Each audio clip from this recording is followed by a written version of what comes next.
જય દ્વારકાધીશ. અમૃત પુષ્પ વિતરણ કેન્દ્ર અમદાવાદ પૂર્વ ભરતભાઈ પટેલ 9428962293. અત્યારે અમારે આ ચિંતનભાઈ ઢીંચણના દુખાવામાં ખૂબ સારું પરિણામ લઈને આવ્યા છે. ચિંતનભાઈ, તમારા સ્વમુખે કહો કે તમે કોના માટે ક્યારે દવા લઈ ગયા હતા? હું મારી ભાભી માટે દવા લઈ ગયો હતો આજથી 22 દિવસ પહેલાં. બરાબર. એમને બહુ જ સારું હતું. 75% એમને રાહત મળી છે. બરાબર. હું બીજી વખત દવા લેવા આવ્યો છું. બરાબર છે. 75% એમને રાહત મળી છે ને બીજી વખત દવા લેવા માટે આવ્યા છે.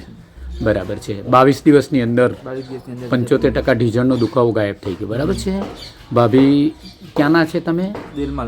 દેલમાલ પાટણથી ભાઈ અમદાવાદ દવા લેવા માટે આવેલા છે અને ખૂબ સારું પરિણામ એમને મળેલ છે એમની ભાભીશ્રીને, રસીલાબેનને. અને 22 દિવસની અંદર ઢીંચણના દુખાવો અમને મટાડ્યા છે. આપણો ફોન નંબર બોલશો જરા? 88 49 76 26 65. જય દ્વારકાધીશ. અમૃત પુષ્પ વિતરણ કેન્દ્ર ભરતભાઈ પટેલ 9428962293. જય દ્વારકાધીશ.